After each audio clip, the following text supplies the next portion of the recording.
नमस्कार दोस्तों, मैं विकास भास्कर आप सभी का स्वागत करता हूं मैक्सिमम्स के इस डिजिटल प्लेटफॉर्म पर।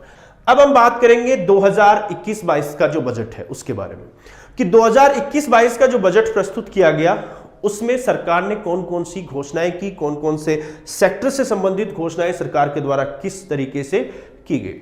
क्योंकि जब भी बजट प्रस्तुत किया जाता है, पूर्ववर्ती सरकारें रही हो या वर्तमान सरकार रही हो, जितनी भी सरकारें रही हैं, तो उसमें अगर बात करें तो बजट से संबंधित एक देश के आम नागरिक होने के नाते देश के प्रत्येक नागरिक को बजट से काफी उम्मीदें रहती हैं। उसकी दिलचस्पी ये जानने में रहती है कि सरकार ने उसके लिए कौन सी घोषणाएं की, बजट में ऐसी क्या चीज वो लेकर आई जिससे उसको फायदा होगा, सीधे तौर पर उस बजट का प्रत्यक्ष रूप से एक आम भारतीय को क्या लाभ मिलेगा। तो बजट की अगर मैं बात करूं तो भारतीय बजट इतिहास को अगर हम उठाकर देखें तो भारत में जो अर्थव्यवस्था है वो दो भागों में विभाजित रही है हमेशा से। एक आर्थिक सुधार के दौर से पूर्व और एक आर्थिक सुधार के बाद, जिसे कहा जाता है कि एलपीजी की नीतियों से पूर्व है। एलपीजी मींस लिक्विड, जो लिबरलाइजेशन, प्राइवेटाइजेशन और ग्लोबलाइजेशन है, यानी 1991 से पहले और 1991 के बाद से आर्थिक सुधार से पूर्व एक क्लोज्ड इकोनॉमी के रूप में भारतीय अर्थव्यवस्था संचालित रही है और आर्थिक सुधार के बाद ओपन इकोनॉमी के रूप में, खुली अर्थव्यवस्था के रूप में भारतीय अर्थव्यवस्था संचालित रही है। मनमोहन सिंह उस समय देश के वित्त मंत्री हुआ करते थे, जिन्हें आर्थिक सुधार का जनक भी कहा जाता है भारत में। 1991 से लेकर अब तक भारत में जितने भी बजट प्रस्तुत हुए हैं उसमें जो मध्यम वर्ग है उसके लिए बहुत ज्यादा चीजें होती नहीं है बजट में, और बजट से सबसे ज्यादा उम्मीदें अगर कोई वर्ग लगाता है तो मिडिल क्लास है, मध्यम वर्ग लगाता है। क्योंकि देश में सबसे बड़ा जो वर्ग है वो कौन सा है? Middle class. मध्यम वर्ग जो है वो भारत में सबसे बड़ा वर्ग माना जाता है, और उस मध्यम वर्ग के अंतर्गत सबसे बड़ा जो वर्ग आता है वो आपका आता है वेतनभोगी वर्ग। और उसको बजट किस तरीके से प्रभावित कर सकता है उसकी अगर मैं बात करना चाहूं तो वेतनभोगी वर्ग का मतलब क्या है? ऐसा व्यक्ति जो प्राइवेट सेक्टर में या गवर्नमेंट सेक्टर में कहीं पर जॉब करता है और उसको सैलरी मिलती है। अब बजट उसको इस तरीके से प्रभावित करता है कि टैक्स का पार्ट जो है बजट में वो उस पे सबसे ज्यादा इफेक्ट डालता है। टैक्स में डायरेक्ट टैक्स जो आय पर लगता है, तो उसकी उम्मीद यह होती है कि सरकार आय पर लगने वाले टैक्स में उसे कुछ राहत दे, यानी इनकम टैक्स में एक वेतनभोगी वर्ग को अगर कुछ राहत मिलेगी तो उसके पास पैसा बचेगा। पैसा बचेगा तो वो बाजार में उस पैसे को खर्च करेगा, तो ऑब्वियसली बाजार की मांग में वृद्धि होगी। तो उसको उम्मीद यही रहती है कि उसे डायरेक्ट टैक्स में, यानी इनकम टैक्स जो सबसे महत्वपूर्ण पार्ट है उसका, तो उसमें उसको छूट मिले। दूसरी चीज, वो वेतनभोगी वर्ग जो है वो सबसे बड़ा उपभोक्ता वर्ग भी है देश का। तो उपभोक्ता वर्ग को क्या उम्मीद रहती है कि वस्तुओं और सेवाओं पर लगने वाले टैक्स में सरकार राहत दे। हालांकि जीएसटी के लागू होने के बाद से वस्तुओं और सेवाओं पर टैक्स निर्धारण का अधिकार जीएसटी काउंसिल के पास चला गया है, जीएसटी परिषद के पास चला गया है। पहले आपने देखा कि पहले जब भी बजट आता था तो यह चीज देखने को मिलती थी, क्या सस्ता क्या महंगा, क्योंकि सरकार बजट में ही टैक्स से संबंधित घोषणाएं, अप्रत्यक्ष कर, इनडायरेक्ट टैक्स, वस्तुओं और सेवाओं पर लगने वाले टैक्स से संबंधित घोषणाएं करती थी। लेकिन अब ऐसा नहीं होता है। अब आपको यह देखने को नहीं मिलता है कि क्या सामान सस्ता क्या महंगा। केवल बाहर से आयात होने वाले जो उत्पाद है उन पर सरकार इंपोर्ट ड्यूटी घटा बढ़ा सकती है, तो उन्हीं पर इफेक्ट पड़ता है। बाकी यहां पर बनने वाले सामान पर कोई प्रभाव नहीं पड़ता है, क्योंकि उस पर रेट्स निर्धारित करने का अधिकार जीएसटी काउंसिल के पास है। तो उसको यह उम्मीद रहती है कि सरकार अगर उसे अप्रत्यक्ष कर, इनडायरेक्ट टैक्स में अगर कोई राहत देती है तो वस्तुओं और सेवाएं की कीमतें जो है वो कम होंगी, तो उसके पास पैसा बचेगा। लेकिन ऐसा होता नहीं है भारत में, यानी मध्यम वर्ग सबसे ज्यादा टारगेट रहता है। कई वित्त मंत्रियों के मैंने बयान सुने हैं जिसमें अगर अरुण जेटली की, दिवंगत वित्त मंत्री अरुण जेटली की बात करूं तो उन्होंने सदन में कहा था कि मध्यम वर्ग, मिडिल क्लास जो है वो अपना ध्यान स्वयं रखे, यानी बहुत ज्यादा उम्मीदें नहीं रखनी चाहिए मिडिल क्लास को, मध्यम वर्ग को, खासकर बजट से, क्योंकि उसके लिए उसमें बहुत ज्यादा चीजें होती नहीं है। तो 2021-22 का जो बजट है उसकी मैं बात करना चाहूंगा। तो 2021-22 के बजट की बात करें तो यह प्रस्तुत किया गया 1 फरवरी 2021 को, 1 फरवरी 2021 केंद्रीय वित्त मंत्री निर्मला सीतारमण ने यह बजट प्रस्तुत किया। यह निर्मला सीतारमण का और वर्तमान एनडीए सरकार के इस दूसरे कार्यकाल का तीसरा बजट था। वर्तमान एनडीए सरकार के इस कार्यकाल का सेकंड टर्म का पहला बजट 5 जुलाई 2019 को प्रस्तुत किया गया था, 2019-20 के वित्त वर्ष में। उसके बाद 1 फरवरी 2020 को बजट प्रस्तुत किया गया 2020-21 के वित्त वर्ष के लिए, और अब 1 फरवरी 2021 को बजट प्रस्तुत किया गया है 2021-22 के वित्त वर्ष के लिए। तो वर्तमान एनडीए सरकार के इस सेकंड टर्म का ये तीसरा बजट है, जिसमें से पूर्ण बजट कौन सा है? दूसरा।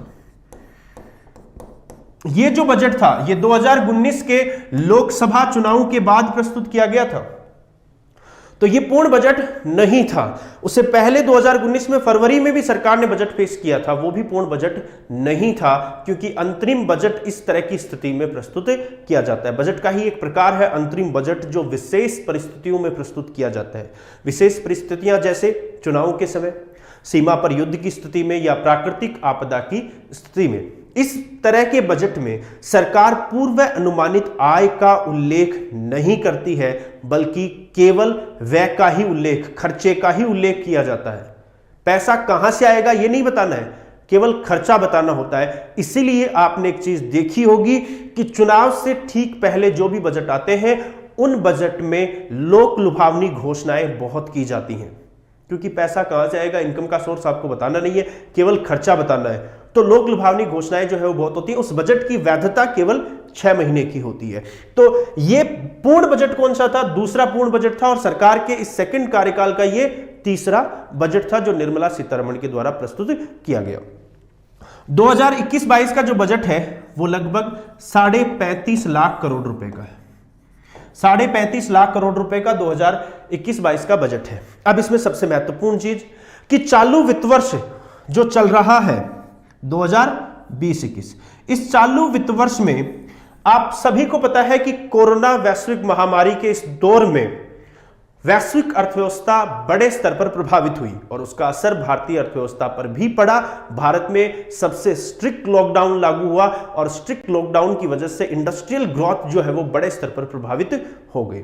सरकार का राजस्व में गिरावट देखने को मिली। मार्च महीने में, अप्रैल महीने में स्ट्रिक्ट लॉकडाउन की वजह से जीएसटी रेवेन्यू जो है वो काफी गिर गया, राजस्व में काफी कमी जो है वो देखने को मिली, और उसका सीधा सा असर हुआ कि सरकार ने माना है कि चालू वित्त वर्ष में सरकार का राजकोषीय घाटा जो है वो जीडीपी का लगभग 9% रह सकता है। ग्रॉस डोमेस्टिक प्रोडक्ट, जीडीपी का लगभग 9% राजकोषीय घाटा।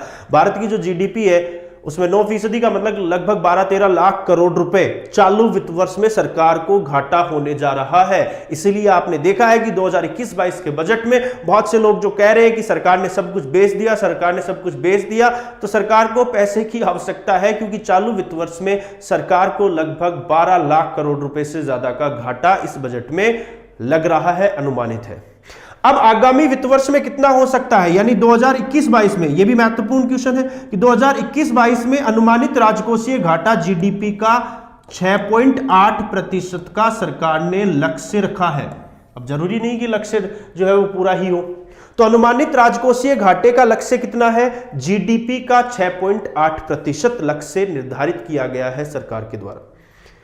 केंद्रीय वित्त मंत्री निर्मला सीतारमण ने कहा कि 2024-25 तक इस राजकोषीय घाटे को जीडीपी के लगभग 4.5% तक लाने का लक्ष्य है, कि धीरे धीरे राजकोषीय घाटा जो है वो कम किया जाएगा, क्योंकि आज लगभग 9% राजकोषीय घाटा, ये आर्थिक सुधार से पूर्व के समय में इतना राजकोषीय घाटा हुआ करता था। हालांकि ये कोरोना की वजह से हुआ है। केंद्रीय वित्त मंत्री ने माना है कि भारतीय जो अर्थव्यवस्था है वो बिल्कुल वी शेप की तरह रिकवर करेगी, यानी जिस तेजी से वो गिरी है उसी तेजी से वो आने वाले समय में बढ़ेगी, क्योंकि आर्थिक सर्वेक्षण के अनुसार भारत में आगामी वित्त वर्ष में जो आर्थिक विकास दर यानी जीडीपी ग्रोथ रेट है वो लगभग 11% से ज्यादा रह सकती है। ऐसा आर्थिक सर्वेक्षण में भी माना गया है। ऐसा अंतर्राष्ट्रीय वित्तीय संस्था आईएमएफ ने भी ये माना है कि भारत की आर्थिक विकास दर डबल डिजिट में जो है वो जा सकती है आगामी वित्त वर्ष में, क्योंकि फॉरेन इन्वेस्टमेंट, विदेशी निवेश सबसे ज्यादा भारत ने आकर्षित किया है। लॉकडाउन के बावजूद या कोरोना वैश्विक महामारी के दौरान भी भारत सरकार की नीतियों की वजह से कहें या भारत में निवेश की संभावनाओं को ध्यान में रखते हुए कहें कि भारत ने विदेशी निवेश को खासा आकर्षित किया है। चाइना में कोरोना की वजह से अंतर्राष्ट्रीय समुदाय का चाइना पर से विश्वास कुछ हद तक उठा भी है और ऐसे संकेत भी हैं कि आने वाले समय में कुछ मल्टीनेशनल कंपनियां चाइना से शिफ्ट होकर भारत में आ सकती हैं, क्योंकि चाइना एक बड़ा बाजार है। चाइना और भारत की अगर बात करें तो दोनों ही बड़ी आबादी वाले देश हैं, दोनों लगभग 40% से ज्यादा आबादी का प्रतिनिधित्व करते हैं। लेकिन चाइना और भारत का जो वैश्विक स्तर पर हम आकलन करें तो पूरी दुनिया आज चाइना को एक मैन्युफैक्चरिंग कंट्री के रूप में जानती है, एक उत्पादक राष्ट्र के रूप में चाइना को जाना जाता है। वहीं भारत को एक उपभोक्ताओं के राष्ट्र के रूप में जाना जाता है, एक उपभोग की कंज्यूमर है, बड़े स्तर पर उपभोक्ता है, सामान बनाओ और बेचो। इसीलिए प्रधानमंत्री ने आत्मनिर्भर भारत का जो है वो नारा भी दिया था। यानी भारत को बाजार के नजरिए से देखा जाता है, उत्पाद बेचने के नजरिए से देखा जाता है। वहीं चाइना को एक उत्पादक राष्ट्र, एक मैन्युफैक्चरिंग कंट्री के रूप में जाना जाता है कि प्रोडक्ट का प्रोडक्शन चाइना में करो, उसके बाद कहीं पर भी बेचें। हो सकता है उनकी पॉलिसी कुछ बेहतर रही होंगी, भारत से बेहतर रही होंगी, जिसकी वजह से वहां पर इन्वेस्टमेंट हुआ होगा। लेकिन अब भारत में भी काफी हद तक संभावनाएं हैं, तो उम्मीद की जा सकती है कि फॉरेन इन्वेस्टमेंट या देश के निवेशकों को सरकार प्रोत्साहन दे, ताकि भारत में भी आने वाले समय में आर्थिक विकास दर में जो है वो तेजी आ सके, जिससे और बड़े स्तर पर जॉब क्रिएशन हो सके। तो ये कुछ महत्वपूर्ण चीजें कि राजकोषीय घाटा आगामी वित्त वर्ष में 6.8% रहने का लक्ष्य रखा गया है। चालू वित्त वर्ष में वो लगभग 9% तक रह सकता है। 2024-25 तक राजकोषीय घाटा जीडीपी का 4.5% रखने का लक्ष्य सरकार ने रखा है। अब केंद्रीय वित्त मंत्री ने जब बजट प्रस्तुत किया तो उन्होंने बजट प्रस्तुत करते हुए समय कहा कि 2021-22 के बजट को वो 6 स्तंभों में विभाजित करती हैं, जिसमें पहला स्वास्थ्य और कल्याण, हेल्थ सेक्टर में काफी ज्यादा जरूरत भी थी भारत में स्वास्थ्य सेवाओं को ध्यान में रखते हुए। इसके अलावा दूसरे सेक्टर को छूने की कोशिश की, भौतिकी, वित्तीय पूंजी और अवसंरचना, इंफ्रास्ट्रक्चर को ध्यान में रखते हुए। भारत के लिए समावेशी विकास जो है वो तीसरा स्तंभ था, नवाचार, अनुसंधान और डेवलपमेंट से संबंधित, रिसर्च और डेवलपमेंट, ये सबसे पांचों स्तंभ काफी महत्वपूर्ण है। इसको लेकर कई लोगों को होता है कि न्यूनतम सरकार और अधिकतम शासक जो है कि मिनिमम गवर्नमेंट और मैक्सिमम गवर्नेंस की जिक्र, ये प्रधानमंत्री का एजेंडा भी रहा है साल 2014 से। उनका मानना है कि इसी पॉलिसी पर सरकार काम भी कर रही है कि मिनिमम गवर्नमेंट और मैक्सिमम गवर्नेंस, जो शासन है उसका भार जो है वो बेहतर होना चाहिए। तो इन्हीं जो है वो 6 स्तंभों को ध्यान में रखते हुए 2021-22 का बजट केंद्रीय वित्त मंत्री के द्वारा प्रस्तुत किया गया है। तो हम क्षेत्रवार इसको समझने की कोशिश करते हैं कि सरकार ने कौन कौन सी घोषणाएं किस क्षेत्र में की हैं और वो आप लोगों को किस हद तक प्रभावित कर सकती है।